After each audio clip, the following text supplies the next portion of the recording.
দর্শক channel I উত্তর America নিয়মিত আয়োজন সংবাদপত্রে এই সপ্তাহে আজকে আমাদের সাথে যিনি উপস্থিত আছেন আমাদের সবার পরিচিত এবং যার কথা আসলে আমি এক নামে বলতে চাই, আমাদের এখানে খুবই জনপ্রিয় জয় বাংলাদেশ মিডিয়ার কর্ণধার বা chairman doctor Abu Jafar Mahmud sir. আসসালামু আলাইকুম, আপনাকে কেমন আছেন? ওয়ালাইকুম আসসালাম, রমজানুল মোবারক। আপনাকে আলহামদুলিল্লাহ ভালো আছি। আপনাকে পেয়ে আসলে আমি অনেক খুশি। আজকে আসলে আমরা জানি যে আমরা পত্রিকার বিভিন্ন বিষয় নিয়ে এই সপ্তাহের যতগুলো পাবলিকেশনস হয় সেই বিষয় নিয়ে আমরা আলোচনায় যাব। আমি প্রথমে একটু চলে যাই আমাদের পত্রিকাতে। প্রথমে আমার হাতে যে পত্রিকাটি আছে সেটা হচ্ছে সাপ্তাহিক বাঙালি। সাপ্তাহিক বাঙালি যে হেডলাইন করেছে তাতে আছে যে মেডিকেড বরাদ্দ কমানো হয়নি। আমরা এই বিষয়টা নিয়ে আসলে আপনার কাছ থেকে আমরা শুনবো, যেহেতু আপনি দীর্ঘদিন ধরে এখানে আছেন। আপনি পরে হাতে যেটা আছে, আমার মনে হয় যে বাঙালিতে আমি আরও একটা নিউজ আপনার সাথে আলোচনা করতে পারি। আলবেনিতে নিউ ইয়র্ক স্টেট সিনেটে হোম কেয়ার নিয়ে যে আপনাদের একটা কনফারেন্স হয়েছিল, এটা আসলে আমাদের এই সোসাইটির জন্য খুবই আমার মনে হয় ইম্পর্টেন্ট একটা নিউজ। ওইটা নিয়েও আমরা আসলে আলোচনা করব। আমার হাতে এরপরে আছে আজকাল ওয়াকার ইউনুস সম্পর্কে নতুন মোড়। আমরা একটু বাংলাদেশে চলে যাব।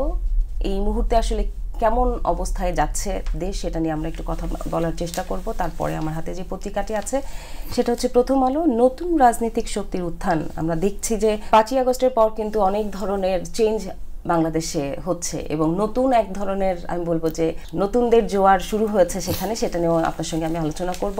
সাপ্তাহিক ঠিকানা যেটা করেছে ওয়াকারে লাল বার্তা, নাহিদের পদত্যাগ, জামায়াতের ম্যাজিক। আমরা চেষ্টা করব এই বিষয়টা নিয়েও একটু যদি কথা বলা যায় আমাদের সময় থাকে। তারপরে আমার হাতে যেটি আছে সেটি হচ্ছে প্রবাস, ঘোলাটে হচ্ছে দেশের রাজনৈতিক ভবিষ্যৎ, ট্রাম্পের তথ্য আদৌ কি সত্য। সাদা কালো যে হেডলাইন করেছে, সতর্ক করলেন খালেদা জিয়া, গভীর চক্রান্তে লিপ্ত শত্রুরা। আমি আবারও চলে যাই আপনার কাছে। আমি কিন্তু এই যে শুনেছি আপনার সঙ্গে গল্প করতে করতে যে ফেব্রুয়ারি মাসে যে বাংলাদেশে আমাদের বই মেলা, আপনার একটি বই বেরিয়েছে। আমি প্রথমে একটু ওই বিষয়টা নিয়ে আলোচনা করে আমরা পত্রিকায় চলে যাই। আপনার বই সম্পর্কে, যেহেতু আন্তর্জাতিক বিষয় লেখা আছে সেটার। ধন্যবাদ। আমি চ্যানেল আইয়ের দর্শক শ্রোতাদের স্বাগতম জানাচ্ছি এবং চ্যানেল আইয়ের যে টিমের যারা এই কর্মকাণ্ডে চ্যানেল আইকে আমাদের সমগ্র এই পাঠক দর্শকদের সমাজে মিডিয়া জগতে প্রাধান্য নিয়ে এসছে, তাদের সবার প্রতি কৃতজ্ঞতা ও ধন্যবাদ জানাচ্ছি। আর আজকের বাসভূমি আমেরিকা সহ সারা পৃথিবীর সব মানুষের শান্তি কামনা করছি, আল্লাহ যেন কবুল করেন। আমার বই প্রকাশ হয়েছে ঢাকায় এই মেলায়, সেখানে আদিত্য শাহীন আছে, ওরা সেখানে এটা কাজটা করেছে। সপ্তডিঙ্গি ওদের স্টলে, আর এটার প্রকাশনা হয়েছে আমাদের নিজস্ব প্রকাশনা থেকে, যে জয় বাংলাদেশ প্রকাশন থেকে। এটা আন্তর্জাতিক সম্পর্কের উপরে আমার আরো আগের লেখা এগুলো। তো সেই সময়ের এই লেখাগুলো এখানকার বাংলাদেশ এবং বাংলা পত্রিকা, এই দুইটা পত্রিকায় একই সপ্তাহে একই লেখা তারা ছাপতেন। আর পাঠকদেরও এমন ডিমান্ড ছিল যে তারা দুই পত্রিকাও একসাথে এটা ছাপতে তখন। এখন যে প্রকাশ হলো, আমি বই প্রকাশ করবো এটা আমার মাথায় ছিল না কোন সময়। আমার টার্গেট ছিল যারা রাষ্ট্র নিয়ে ভাবছেন তাদের যদি কোনো কাজে লাগে। কিন্তু সেই লেখাগুলো এখনো যে প্রাসঙ্গিক এটা দেখেই আপনার ভালো লাগছে আর কি। আদিত্য শাহীন সহ আনোয়ার হোসেন মঞ্জু ভাই, এরা যে কয়জন, ওরা ভাবলেন যে এটা প্রকাশ করা দরকার, তারাই এটা করেছে। আমরা এবারে চলে যাই একটি পত্রিকা। আমি আপনার সঙ্গে প্রথমে বলছিলাম যে আমাদের সাপ্তাহিক বাঙালি যেটা করেছে মেডিকেড বরাদ্দ কমানো হয়নি, এই বিষয়টা নিয়ে যদি আপনি একটু আলোচনা করতেন। মেডিকেড খুব ইম্পর্টেন্ট আমাদের নিউ ইয়র্ক শুধু নয়, সারা আমেরিকায় নাগরিক জীবনে। তো আমেরিকান গভর্নমেন্টের, ফেডারেল গভর্নমেন্টের বিউটিটা হচ্ছে তারা মেডিকেড দিয়েছে প্রতিটি নাগরিক শুধু নয়, এখানে বসবাসকারী লিগেল যারা বসবাস করছে তাদের সবার জন্য এই মেডিকেডটা দেওয়া আছে। এই মেডিকেডটার কথা সবাই বুঝেন যে কোনো মানুষ এখানে এলেই তারা যদি বৈধভাবে বসবাস করেন তাদের স্বাস্থ্য রক্ষার দায়িত্ব আমেরিকান সরকার। এটা তার ফেডারেল গভর্নমেন্ট সহ ফেডারেল গভর্নমেন্ট, লোকাল গভর্নমেন্টের মধ্যে স্টেট এবং সিটি এরা এটা করে থাকে। একটা ছাপ এই নিউ ইয়র্ক যেহেতু সারা আমেরিকার সবচেয়ে বেশি জনবহুল একটি প্রদেশ রাজ্য, এখানে মেডিকেটের থেকে যে ফান্ড, এই যে ফান্ডটা এখানে মেডিকেট দেয় চিকিৎসার জন্য এবং সেবার জন্য। চিকিৎসা এবং সেবা দুজনই, চিকিৎসা খুবই দরকারি, এটা দায়িত্বকার এই মেডিকেটের মাধ্যমে সরকারের নিয়েছে এক। কিন্তু চিকিৎসা কেবল যথেষ্ট নয় একজন রোগীর জন্য, মানুষের জন্য, তার সেবাও দরকার। এই সেবার ব্যাপারটাও কিন্তু এই রাষ্ট্র সরকার ভেবেছে, সেই জন্য এখানে সিডিপ্যাপ এবং হোম কেয়ার এটা এখানে আছে। এগুলো হচ্ছে আমেরিকান সভ্যতার একটা সৌন্দর্য।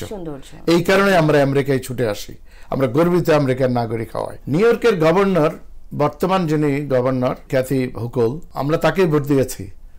কিন্তু ইদানিং দেখছি মেডিকেটের ফান্ড এখান থেকে সরিয়ে ব্রঞ্চে যেমন ওনারা স্টেডিয়াম করছেন, আবার কোথাও কোথাও বড় বড় বিল্ডিং করতে হবে, এটার জন্য ফান্ড নিয়ে যাচ্ছে এখান থেকে। এই নিয়ে তার যে উদ্যোগ, এই উদ্যোগের বিরোধিতা করেছে আমাদের সেনেট এবং অ্যাসেম্বলির মেম্বাররা, যারা জনপ্রতিনিধি, তারা একাধারে এটার বিরোধিতা করেছে। এবং দেখেছেন আপনি এখানে 217 215 হ্যাঁ হাড্ডাহাড্ডি। তো এতে এগুলো হয়, এটা হচ্ছে গভর্নরের কাছে ফান্ড, বাজেট, এখন তারা এই বাজেট নেওয়ার জন্য তার সাথে কম্প্রোমাইজ করে ফেলে। এবং তিনি এবং একটা চক্র যারা খুব ধনীরা আর কি, তারা এটা করে থাকে। তারা সাধারণত, এবার আমরা নিজেরা শুধু আন্দোলন নয়, এই সমাজকর্ম করতে গিয়েই দেখেছি যে সাধারণ যে মানুষরা, গ্রাসরুটের যে মানুষরা, এদেরকে তাদের দরকারের ভোটের জন্য, এই যে ভোট, এটা খুবই ইম্পর্টেন্ট। আমরা যারা দেখছি আজকের এই টেলিভিশন প্রোগ্রামটি, তারা যেন মনোযোগ দেয় যে 215 আর 217 অর্থাৎ 2 ভোট মাত্র ব্যবধানে এটা পাস হয়েছে। অর্থাৎ কোনো মতে মেডিকেটটা রক্ষা করা গেল। এটা ঝুঁকিতে চলে এসছে। বুঝে নিতে হবে আমরা যাদের ভোট দেই, তারা ডেমোক্রেট হোক আর রিপাবলিকান হোক, তারা যখন তাদের এই পর্যায়ে চলে যায়, তাদের অর্থ বৃত্ত এই বৈভব বাড়ানোর জন্য ওখানে প্রধান হয়, সিটিতে যেমন মেয়র আর স্টেটে হচ্ছে গভর্নর। এই গভর্নর, ডেপুটি গভর্নর, ওনারা সহ ওখানে একটা সিন্ডিকেট থাকে, এই বাজেট কিভাবে তারা কি করবেন না করবেন। তো কি করবেন না করবেন কথাটার অর্থটা বুঝে নিতে হবে, জনকল্যাণের দিকে নয়। সেই কারণটাই এই চ্যালেঞ্জটা হয়েছে। হাওয়ার আমরা হ্যাপি যে অন্তত পক্ষে 2 ভোট পেয়ে বেশি পেয়ে এটা রাখা গেছে। মেডিকেট আছে, মেডিকেট যায়নি, মেডিকেট আছে। আপনার একটা নিউজ দেখছিলাম আমরা, আলবেনিতে নিউ ইয়র্ক স্টেটে, মানে স্টেট সিনেটের, এই বিষয়ে যদি আপনি একটু এটা হচ্ছে দীর্ঘদিন ধরে সবাই শুনে এসছে, আমাদের গভর্নর ক্যাথি হুকল এবং তার সাথে বাকিরা সম্ভাবনা ওনারা কয়েকজন, ওনারা যেটা করেছেন যে পরিবার, সমাজ, পরিচিত জনরা যখন কোনো রোগীকে সেবা দেন, এটা হচ্ছে সিডিপ্যাপ সেবা। এক সময় এটা সমাজে ছিল না, তখন কেবলমাত্র হোম কেয়ার ছিল। আর তখনও এই 19 বছর ধরে আমি যেহেতু বাংলা ভাষাভাষীদের মধ্যে হোম কেয়ার শব্দটি প্রথম আনি, এই জ্যাকসনাইটে 73rd স্ট্রিটে তখন আমার অফিস ছিল। সারা নিউ ইয়র্ক থেকে আমার কাছে লোকজনরা আসতো, আর বাংলা ভাষীদের তো আর কথা নেই, আর কোনো সেন্টার ছিল না। ইভেন তখন তাদেরকে HHA ট্রেনিংটা আমি দিতাম, হোম হেলথ এইড।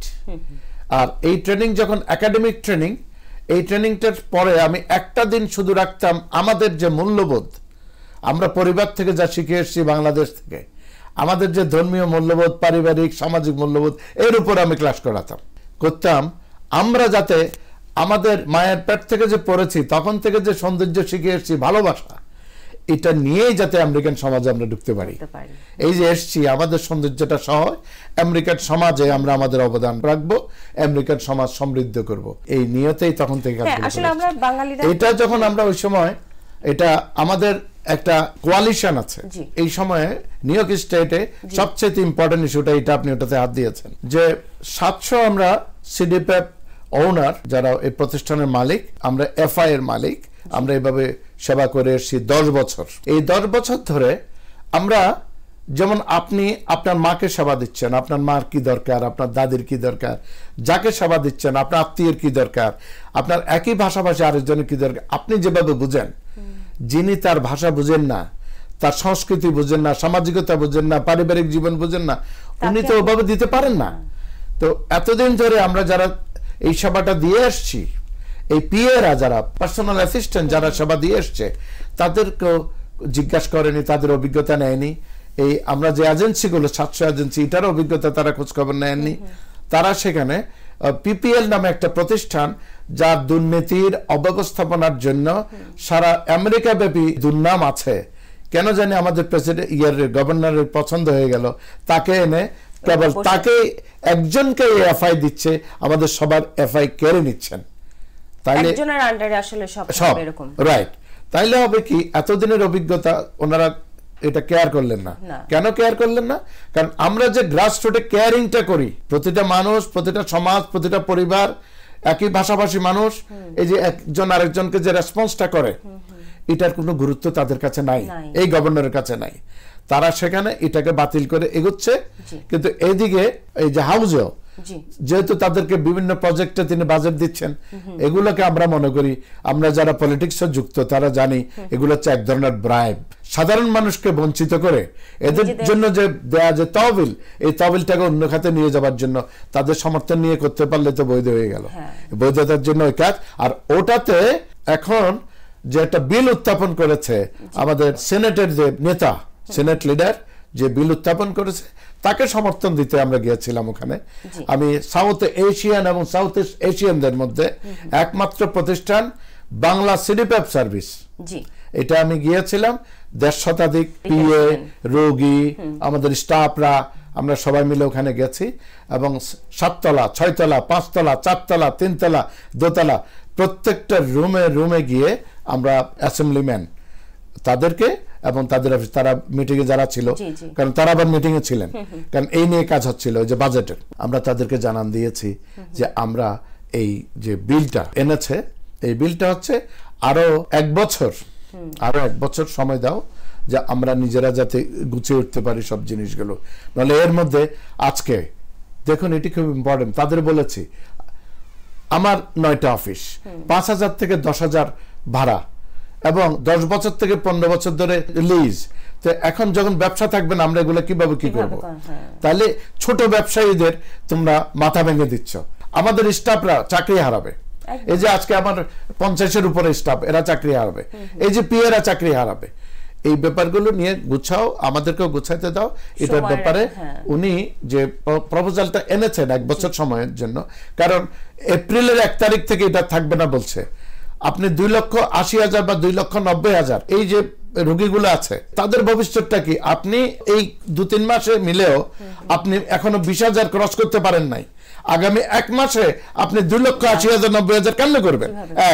এখন যাদেরকে আপনি ট্রান্সফার করছেন পিপিএল এ, এদেরকে পয়সা দিচ্ছেন না, আপনি পয়সা দিতে পারছেন না, বেতন দিতে পারছেন না, এই মানুষগুলো কোনো খোঁজ খবর রাখছেন না। এই গভর্নর, আপনি আমাদের সবার নির্বাচিত প্রতিনিধি, কিন্তু আপনি আপনার দায়িত্ব পালন না করে গোটা নিয়োগবাসীর উপর আপনি অবিচার করছেন। এই কথাগুলো, এই মেসেজটা আমরা জানাতে গিয়েছিলাম। মানে চাইতেছেন যে এখন 1 বছর যেন তারা আপনাদেরকে সময় দেয়। পরবর্তীতে আসলে কি ধরনের, মানে আমাদের বাঙালি যারা যেসব পেশেন্ট আপনাদের সাথে আছে, যুক্ত আছে, তাদের ক্ষেত্রে কোনো ধরনের সমস্যা হওয়ার পসিবিলিটি আছে? অফকোর্স, প্রথম কথা হচ্ছে এটা তাদের প্রয়োজন, তাদের সুবিধা অসুবিধা আপনাদের পরিকল্পনার মধ্যে আপনারা কেয়ার করেন কিনা। আপনারা তো সেই 700 জনেরটাই কেয়ার করেন নাই, 700 প্রতিষ্ঠানের, তাহলে হাজার হাজার মিলিয়ন আপনারা তাদেরকে কেয়ার করবেন? No, you don't care. আমরাও বোঝা উচিত সব মানুষ ওরা আমাদেরকে কেয়ার করে না। সেই ক্ষেত্রে আমরা যেন ঐক্যবদ্ধ থাকি আমাদের নির্বাচিত প্রতিনিধিদের নিয়ে, কারণ এটা বাইরে শুধু চিৎকার করলে হবে না, চিৎকার যেমন দরকার ঠিক আবার ওই হাউজে যেন প্রতিনিধিত্ব থাকে আমাদের জনগণের বা নাগরিকদের পক্ষে, সাধারণ মানুষের, গ্রাসরুটের মানুষের পক্ষে, নিম্নবিত্ত, কর্মজীবী, মধ্যবিত্ত মানুষগুলোর পক্ষে। এটা ওখানে বলতে হবে পয়েন্ট দিয়ে। সেই কারণেই সিনেট লিডারের এই বিলের পক্ষে আমরা ওখানে গেছি। আমরা আমাদের আজকে জানিয়ে দিলাম আমরা ওখানে কেন গেলাম। একটু চলে যাই আমাদের বাংলাদেশের দিকে, যেহেতু আমরা মানে নতুন রাজনৈতিক শক্তির উত্থান 5ই আগস্টের পরে আসলে অনেক ধরনের পরিবর্তন লক্ষ্য করা যাচ্ছে। আমাদের ছাত্র সমাজে জি যারা 5 তারিখের আগে থেকে 2 মাস যে আন্দোলন যারা করেছে অভ্যুত্থান, তারা ভেবে নিয়েছে যে তাদের একটি রাজনৈতিক প্ল্যাটফর্মে আসা উচিত। ওটা তারা ভেবেছে, সেভাবে ঘোষণা দিয়েছে। প্রচলিত যে রাজনৈতিক দলগুলো আছে এদের অভিজ্ঞতা আমরা দেখে এসেছি, আর এরা নতুন, এদের অভিজ্ঞতা আমরা দেখতে চাই। তবে একটা দিক হচ্ছে এই বয়স আমাদের ছিল, আর এই বয়সে তখন রাষ্ট্রের জন্য, রাষ্ট্র সৃষ্টির জন্য যুদ্ধ করেছিলেন। এর পরবর্তীতে বিপ্লবী আন্দোলনও ছিলাম, কিভাবে সমাজ পরিবর্তন করা যায়। কিন্তু বারবার দেখেছি সবসময় 71-এর যুদ্ধের আগে, আমাদের উপর আরোপিত আক্রমণের আগে কোন রাজনীতিবিদ বা রাজনৈতিক দল তখন স্বাধীনতা যুদ্ধের জন্য প্রস্তুতি নেয় নাই। ওরা এটার বিপরীতে ছিল, কারণ নির্বাচিত ছিল, কিভাবে ক্ষমতাটা পাবো।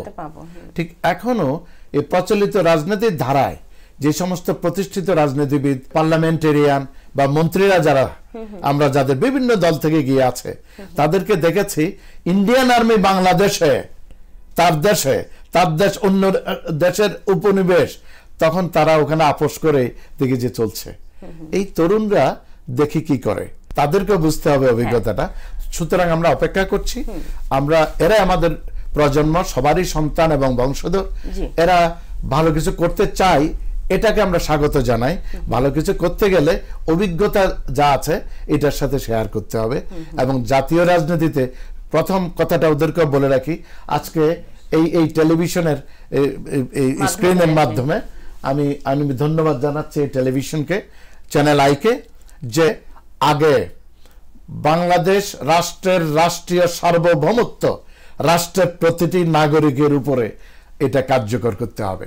কোন ব্যক্তি রাষ্ট্রের সমানও নয়, বড়ও নয়, প্রতিটি ব্যক্তি রাষ্ট্রের সার্বভৌমত্বের অধীন, এটা নিশ্চিত করতে পারতে হবে। রাজনীতির মূল বক্তব্যের গোড়াতে যেন সেটা থাকে, রাষ্ট্র পরিচালনা যাতে এটা থাকে। আপনাকে অসংখ্য ধন্যবাদ। আমি একদম শেষ দিকে চলে এসেছি, আপনার কাছ থেকে ছোট্ট বিষয়ে আমি জানতে চাইবো যে ওয়াকার ইউনুস সম্পর্কে নতুন মোড়, আমরা ওই দিকে এটা বোঝার, ওয়াকার সাহেব এই যে রাষ্ট্রীয় সার্বভৌমত্ব, রাষ্ট্রীয় নিরাপত্তা, এই ব্যাপারটাই সে হচ্ছে পেশাদার, এটা তার দায়িত্ব, সে এটা করবে, একদম এটা তাকে করতে পারতে হবে। সে শপথ নিয়ে আসলে এটা তার শপথ, এটা তার দায়িত্ব, এটা তার করতে হবে। ইউনুস স্যার উনি আমাদের সম্মানিত মানুষ, আমরা সম্মান করি। রাষ্ট্র পরিচালনা, রাষ্ট্র এগুলো তার জীবনে এইসবে ছিলেন না, তিনিও ছিলেন না। আমরা আমাদের সম্মানী ব্যক্তিকে জাতি সম্মান দিয়েছে, আমরা সেভাবে জিনিসটা আছে। তারা ব্যক্তি নন, তাদের যে দায়িত্ব, তাদের যে পদবি, ওখানে যে দায়িত্ব আছে, ওই দায়িত্ব নিয়ে তাদের মধ্যে কোনো ব্যবধান নাই। I can give you guarantee, we are united in that point. Thank you, অসংখ্য ধন্যবাদ আমাদের অনুষ্ঠানে আসার জন্য। আমরা চাইবো ভবিষ্যতে আপনাকে আমি আবারও আমার সাথে পাবো। ধন্যবাদ। আমাদের দর্শকদের প্রতি সম্পর্কটা ভালোবাসার, আমরা সবসময় এই দর্শক, এই দেশবাসী, এদের ভালোবাসা চাই। আর এই জন্যেই আমার অঙ্গীকার হচ্ছে আমৃত্যু এই মানুষগুলোকে ভালোবেসে যাওয়া। দর্শক, এই ছিল আজকের মতো। পরবর্তীতে দেখা হবে নতুন কোনো অতিথির সাথে। সেই পর্যন্ত ভালো থাকুন, সুস্থ থাকুন।